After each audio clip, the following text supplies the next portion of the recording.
오늘 사도행전 2장 41절 40절 말씀 가지고 주여 부흥을 주옵소서, 이 같은 제목으로 함께 말씀을 나누기를 원합니다. 제목을 한번 따라해 주시기 바랍니다. 주여 부흥을 주옵소서. 주여 부흥을 주옵소서. 우리가 예수 믿고 구원받은 것은 일생일대의 기적이고 은혜고 축복입니다. 더 큰 은혜가 없고 더 큰 축복이 없습니다. 예수 믿는 것은 우리의 운명을 바꿔놓았습니다. 하나님의 자녀로 우리를 바꿔놓았고 하나님의 축복을 우리에게 넘쳐나게 만들어 준 것입니다. 예수 믿고 한평생 주님의 은혜 가운데 살아가는 가운데 또 하나 중요한 것은 교회를 잘 선택하는 것입니다. 교회는 구원의 방주요 축복의 통로입니다. 순복음교회를 택한 여러분은 정말로 복받은 하나님의 자녀들입니다. 오늘 TV 생명을 통해서 예배드리는 여러분들은 어느 교회에 속했든지 간에 속한 교회에 열심히 충성하고 헌신해서 큰 은혜를 받아 누리는 여러분 모두가 되기를 바랍니다. 온전 성령의 힘으로 교회가 탄생했습니다. 이 예루살렘 교회는 세계 최초의 교회로 하나님께서 세우신 교회입니다. 이 온전 성령 강림 때 베드로가 은혜 받고 나서 성령 받고 나서 말씀 전할 때 하루 남자로만 3,000명이 회개하고 돌아왔던 것입니다. 사도행전 2장 40절 41절입니다. 또 여러 말로 확증하며 권하여 이르되 너희가 이 패역한 세대에서 구원을 받으라 하니 그 말을 받은 사람들은 침례를 받음에 이날의 신도의 수가 3,000이나 더하더라. 그러나 하루에만 남자 어른이 3,000명이 회개하고 침례받고 주님께 돌아왔습니다. 세계 최초로 세워진 예루살렘 교회는 어떠한 교회였습니까? 그 교회는 첫째로 하나님의 말씀으로 충만한 교회였습니다. 성경은 말씀합니다. 사도행전 2장 42절에 그들이 사도의 가르침을 받아 서로 교제하고 떡을 떼며 오로지 기도하기를 힘쓰니라. 사도의 가르침을 받았다고 말씀합니다. 예루살렘 교회는 언제나 하나님의 말씀을 사모하고 주의 말씀을 전할 때 아멘 아멘 아멘 하며 그 말씀을 믿음으로 받아들이고 말씀에 순종한 주님의 교회요, 주님께서 기뻐하시는 성도들이었습니다. 성경은 말씀합니다. 시편 1편 1절 2절에 복 있는 사람은 이와 같이 말씀하며 야훼의 율법을 즐거워하여 그의 율법을 주야로 묵상하는도다. 어떤 사람이 복 있는 사람입니까? 주님의 말씀을 즐거워하여 그 율법을 주야로 묵상하는 사람이 복이 있는 사람인 것입니다. 늘 말씀을 주야로 묵상해서 하나님 앞에서 복받은 인생을 살아가는 여러분 되기를 주님의 이름으로 축원합니다. 이 세상을 살아가는 동안 주의 말씀에 순종할 때 하나님의 은혜가 임하는 것입니다. 축복이 임하는 것입니다. 기적이 임하는 것입니다. 여러분의 영의 귀가 열려서 언제나 주의 말씀을 듣고 그 말씀을 아멘으로 화답하고 응답해서 기적을 체험하는 여러분 되기를 주님의 이름으로 축원합니다. 이 세상을 살다 보면 많은 세상의 소리들이 들립니다. 사람의 소리들이 들립니다. 세상의 소리, 사람의 소리를 듣고 흔들리고 시험에 들고 상처받지 말고 주님의 음성을 듣고 은혜 받고 기적을 체험하고 은혜 충만한 삶을 살기를 간절히 소원합니다. 여러분, 세상이 갖다 주는 음성은 우리에게 염려와 근심과 걱정을 갖다 주지만은 주님의 음성은 우리에게 기쁨을 주고 은혜를 주고 축복을 갖다 주는 것입니다. 주의 말씀을 따라 살아가는 여러분 모두가 되시기를 바랍니다. 시편 119편 105절은 말씀합니다. 주의 말씀은 내 발의 등이요 내 길의 빛이니이다. 언제나 하나님 말씀에 귀를 기울이고 그 말씀을 듣고 순종하며 말씀대로 살아가야 될 때 우리 앞에 시온의 대로가 열릴 것입니다. 축복의 길이 열릴 것입니다. 은혜의 통로가 열릴 될 것입니다. 가나안 정복을 앞둔 여호수아에게 하나님께서 말씀하셨습니다. 여호수아서 1장 7절 8절입니다. 오직 강하고 극히 담대하여 나의 종 모세가 내게 명령한 그 율법을 다 지켜 행하고 우러나 좌로나 치우치지 말라. 그러면 어디로 가든지 형통하리니 이 율법책을 내 입에서 떠나지 말게 하며 귀하로 그것을 묵상하여 그 안에 기록된 대로 다 지켜 행하라. 그러면 내 길이 평탄하게 될 것이며 내가 형통하리라. 말씀을 묵상하며 지켜 행하라. 내 길이 평탄하게 되고 내가 형통하리라. 내가 형통하리라. 내가 형통하리라. 말씀을 지켜 행할 때 형통의 복을 주시는 것입니다. 말씀을 지켜 행할 때 우리 삶 가운데 모든 문제가 사라지고 하나님의 은혜가 임하고 우리의 병이 떠나가고 하나님의 축복이 임하게 되는 것입니다. 왜 우리가 예수를 믿고 신앙생활하면서도 많은 문제 어려움 가운데 빠져 있습니까? 말씀대로 살지 않기 때문에 그렇고, 말씀을 따라 우리가 주님의 은혜로 살아가기만 하면 하나님께 받을 축복을, 세상 사람의 얘기를 듣고 사람을 따라가기 때문에 그 같은 문제 어려움이 다가오는 것입니다. 철저하게 말씀 중심의 삶으로 우리 삶이 바뀌어지게 될 때 하나님의 은혜가 임합니다. 기적이 임합니다. 축복이 임합니다. 하나님의 능력이 우리에게 임하게 되는 것입니다. 말씀을 듣고 지켜 행하는 여러분 모두가 되기를 주님의 이름으로 축원합니다. 둘째로 예루살렘 교회는 기도에 힘쓰는 교회였습니다. 오늘 성경 말씀 보니까 2장 42절에 그들이 사도의 가르침마다 서로 교제하고 떡을 떼며 오로지 기도하기를 힘쓰니라 성경은 말씀합니다. 예루살렘 교회는 오로지 기도하기를 힘썼습니다. 문제가 생길 때 우리는 엎드려 기도해야 되는 것입니다. 가정에 문제가 생겼을 때, 직장에 문제가 생겼을 때, 사회 문제가 생겼을 때, 교회 문제가 생길 때 우리는 엎드려 기도해야 됩니다. 기도할 때 하나님의 은혜가 임하게 되는 것입니다. 예루살렘 교회는 기도로 탄생한 교회입니다. 예수님께서 승천하시기 전에 분부하신 말씀이 있습니다. 사도행전 1장 4절 5절에 사도와 함께 모이사 그들에게 분부하여 이르시되 예루살렘을 떠나지 말고 내게서 들은 바 아버지께서 약속하신 것을 기다리라. 요한은 물로 침례를 베풀었으나 너희는 면허리 못되어 성령으로 침례를 받으리라 하셨느니라. 주님 말씀하셨습니다. 아버지 약속하신 성령을 받기까지 기다리라.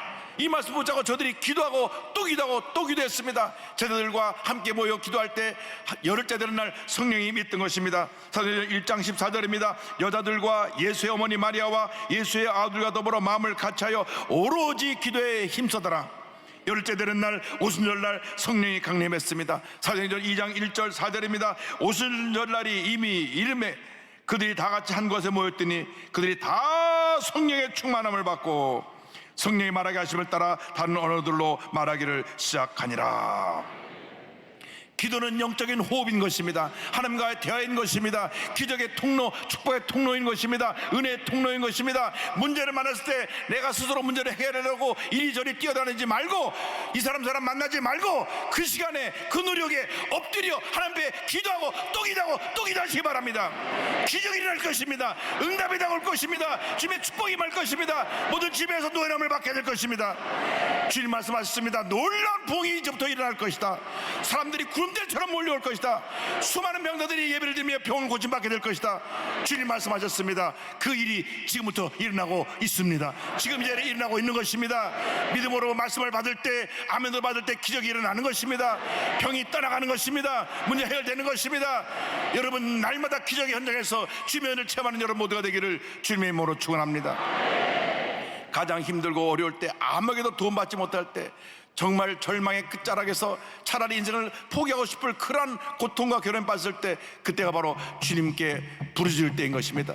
엎드려 주님의 부르짖으며 주의 도우심을 간구하시기 바랍니다.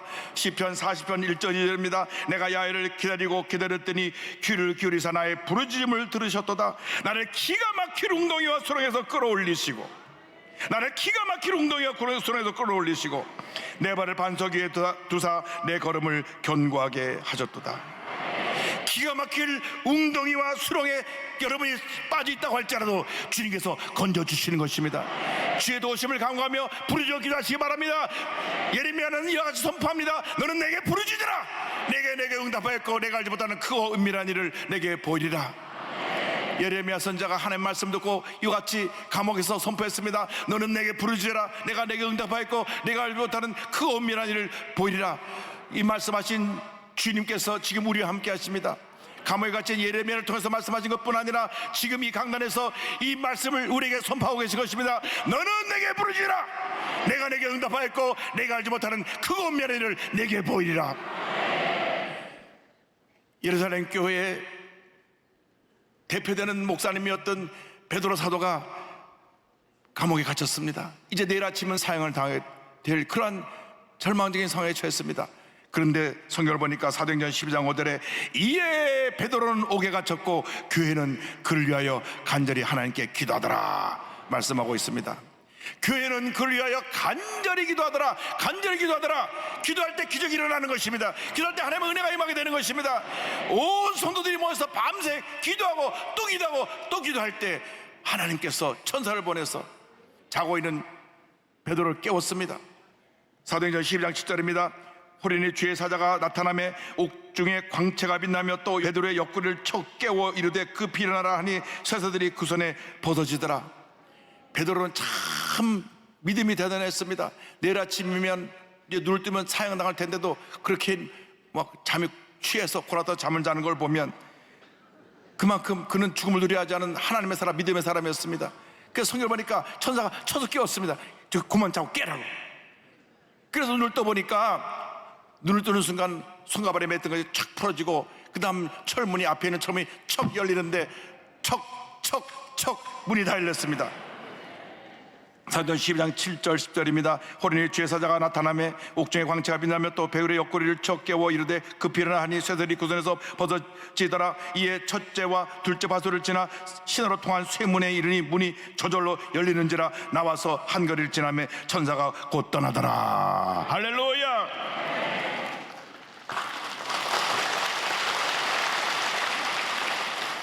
저는 어딜 가든지 자동문이 열릴 때마다 이 말씀을 기억하면서 또 기적의 문이 열리는구나, 기적의 문이 열리구나. 할렐루야. 그렇다고 해서 들어왔다 놨다 그 말을 말하는 말씀 아니고 열 때마다 그런 믿음으로 그 안으로 들어가시길 바랍니다. 그래서 그냥 천사를 따라 나와보니까 문이 척 열리는데 꿈인가 생신가 나와도 보니까 벌써 밖에 나와 있습니다. 그래서 너무 하나님의 감사해서 교회로 달려가니 그곳에 모여 함께 기도하고 있었습니다. 사도행전 12장 12절입니다.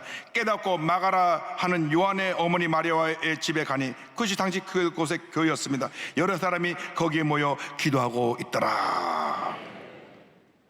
마가 요한의 집이 아마 큰 부자였던 것 같습니다. 그래서 그 집을 교회로 내놓았습니다. 성경에 다락방으로 되어 있지만은 2층에 큰 예배실이 있어서 거기서 120명이 모여 성령 받고 방언을 말하게 되고 거기서 예루살렘 교회가 시작이 되고 그것이 성도들이 매일같이 모여서 예배하는 교회가 된 것입니다. 하나님께서 이 기도하는 곳을 통하여 위대한 기적을 이룬 것입니다. 우리 교회는 기도의 집입니다. 여러분 모일 때 기도하고 흩어져 전도하고 모일 때 기도하고 흩어져 전도해서 기도의 역사를 이루는 여러분 모두가 되기를 바랍니다. 여러분 기도할 때 기적이 일어나는 것입니다. 기도하고 봉사하고 기도하고 섬길 때 하나님의 역사가 나타나게 되는 것입니다. 기도하지 않고 주님이라면 불평이 나옵니다. 기도하지 않고 봉사를 하면 시험에 듭니다. 여러분 모든 것이 기도가 없는 데서 다가온 문제인 것입니다. 문제가 생길 때 우리는 먼저 기도해야 됩니다. 주님의 도우심을 간구해야 되는 것입니다. 주여 우리를 불쌍히 여시고 주의 기적을 나타내 주시옵소서. 기도 용사들이 다 되시기를 주님의 이름으로 축원합니다. 나아가서 예루살렘 교회는 셋째로 사랑으로 충만한 교회였습니다. 예루살렘 교회는 받은 은혜 너무 감사해서 그 사랑을 이웃에게 나누는 그러한 복된 교회였습니다. 사도행전 2장 44절 45절을 말씀합니다. 믿는 사람이 다 함께 있어 모든 물건을 서로 동용하고 또 재산과 소유를 팔아 각 사람의 필요를 따라 나눠주며 성경을 말씀합니다. 사랑으로 충만했습니다. 가진 모든 것을 갖고 나와서 교회 내 궁핍한 사람들을 사랑으로 섬겼습니다. 그래서 예루살렘 교회 내는 가난한 사람이 한 사람도 없었습니다. 교회만 오면 모든 문제가 해결되었습니다. 그래서 교회는 사랑이 충만하고 은혜가 충만해서 날마다 부흥하고 또 부흥하고 또 부흥했습니다. 사도행전 4장 34절 35절에도 이와 같은 설명이 나옵니다. 그 중에 가난한 사람이 없으니 교회 가운데 가난한 사람이 없으니 이는 밭과 집 있는 자는 팔아 그 판 것의 값을 가져다가 사도의 발 앞에 두매 그들이 각 사람의 필요를 따라 나누어 줍니다. 오늘날 사도행전 교회에 있던 모습 중에서 세계교회가 잃어버린 것이 바로 이 사랑 실천의 모습입니다. 아직도 교회 내 가난으로 인해 고통당하는 분들이 있습니다.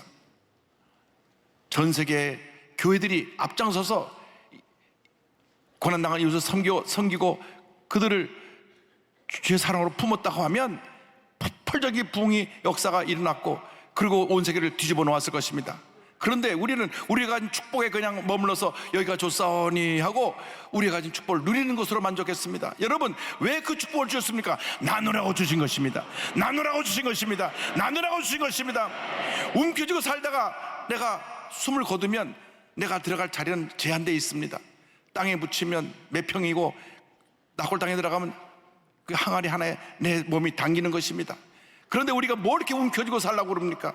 우리가 제대로 써보지도 못하고 쌓아놓고 죽는다면 얼마나 한 인생을 살고 있습니까? 이제부터 나누는 인생을 살아가시기 바랍니다.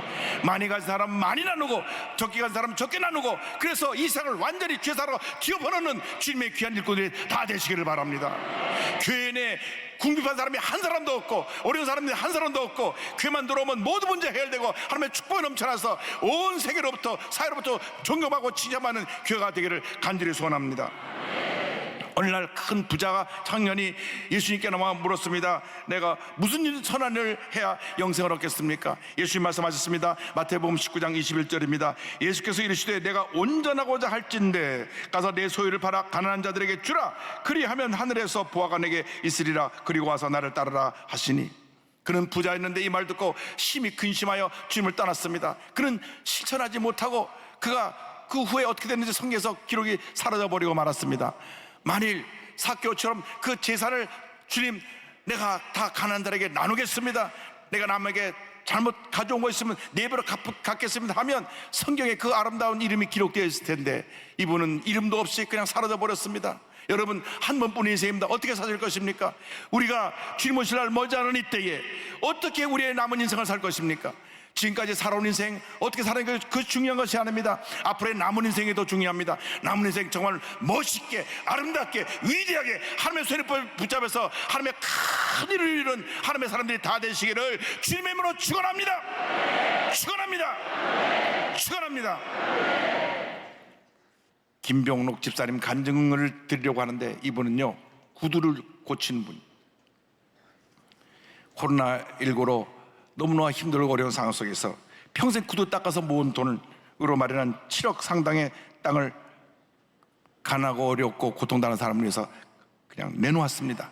김명록 집사님은 일찍이 아버지를 여의고 어머니가 재혼했는데 새아버지가 폭력적이어서 11살 때 집을 나옵니다. 직업보도원에서 일을 하면서 구두 닦는 기술을 배웁니다. 17살 때 서울에 올라 먹고 살기 위해서 온 가지를 다 합니다. 성인이 되어 명동의 고급 식당에 책임자로 일하게 되었는데, 어느 날 직원을 괴롭히는 성격이 고약한 손님을 보고 참지 못해서 그를 두들겨 팼습니다. 그리고 술을 잔뜩 먹고 취해서 잠을 자고 있는데, 잠자다가 깨보니 사장님이 자기를 붙잡고 막 울면서 기도하고 있습니다. 사장님 말합니다. 너 어떻게 하면 사람이 될래? 이렇게 욱하고 사람들 두들겨 패면 될 거야? 이번 주일부터 나랑 같이 교회 가자고. 그 사장님이 예수를 잘 믿는 분이었습니다. 사장님이 교회를 가자 그러니까 직원이 따라가야지, 안 그러면 자기 신상에 불이익이 있을 테니까. 그래서 어쩔 수 없이 교회에 따라 나옵니다. 여기 사장님들 많이 계신데 무조건 직원들 다 데리고 나오시기 바랍니다. 직원들 다 전도해서 주님 앞으로 데리고 나오시기를 바랍니다. 그런데 한 주, 두 주 말씀 듣다가 그 마음이 녹아졌습니다. 한 달 되질 때 나 같은 죄인 살리신 찬송을 부르는데 막 눈물 콧물이 쏟아지고 통에 자복하며, 나 같은 죄인에서 주님 십자가 달려 주시는 주님의 은혜 너무나 감사합니다. 이제 나의 남은 여생 하나님 영광에 살겠습니다. 세상에서 꼭 필요한 사람이 되겠습니다. 결심하고 열심히 신앙생활을 하려고 하는데 그냥 폐결핵이 왔습니다. 폐결핵 3개가 걸려서 한쪽 폐를 자라낼 그런 위기에 처하게 되었는데, 그때도 하나님께 엎드려 기도했습니다. 주님, 내가 주님에서 살기로 했는데 내가 왜 폐결핵을 주셔서 나가 이 폐결핵으로 고통당해야 합니까? 주여, 나를 건강하게 해주셔서 남은 인생 주님 영광에 살게 하여 주옵소서. 기도하고 또 기도하고 또 기도하고 또 기도했더니 폐를 잘라야 된다는 폐가 완전히 나왔습니다. 할렐루야. 그러고 나서 폐가 건강히 건강해야 된다면 구두방을 차려서 이제는 구두를 수선하면서 노인, 장애인, 외국인, 노자, 어려운 사람들에게 선물하고, 쉬는 날에는 양로원, 장애인 시설, 치매센터에 가서 무료로 이발 봉사를 하면서 그 구두센터를 운영하는데, 거기 모금함이 놓여 있습니다. 그 모금함이 이렇게 써 있습니다. 하루의 처음 것은 하나님께, 마지막 수입은 강도 만난 이웃에게. 그래서 그가 지금까지 이렇게 모금한 돈으로 결식아동, 소년소녀가정, 은퇴한 목사님, 수술비가 없는 이웃들을 섬기고 있습니다.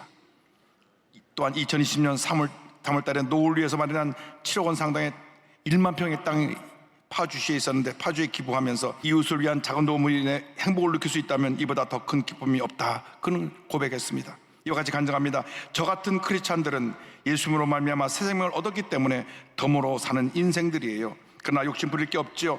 다 죽어가야지요. 저는 나누고 사는 게 가장 즐겁고 행복하니까 그 행복을 나누는 것입니다. 할렐루야. 여러분, 주님의 은혜가 너무나 큽니다. 이 큰 은혜를 여러분 어떻게 할 것입니까? 나눠야 합니다. 받은 은혜를 나눠야 합니다. 받은 사랑을 나눠야 합니다. 받은 축복을 나눠야 합니다. 지금까지 이렇게 받고 또 받았으니 이제는 나누고 또 나누고 또 나누며 살아가는 여러분 모두가 되기를 바랍니다. 여러분 보통 사람이 아닙니다. 하나님이 특별히 택해서 오늘 이 자리에 부르신 것입니다. 이 놀라운 봉의 역사의 현장에 여러분을 부르신 것입니다. 여러분에게 말씀을 주셨습니다. 말씀을 아멘 우리가 받았습니다. 우리가 말씀 잡고 기도해야 됩니다. 기도로 끝나는 것이 아니라 사랑을 실천해서 이 세상을 변화시키고 이 사회에 위대한 하나님의 역사를 나타내는 주님의 귀한 일거리 우리 모두가 되어야 할 것입니다. 여러분이 바로 그 위대한 역사의 주인공들입니다.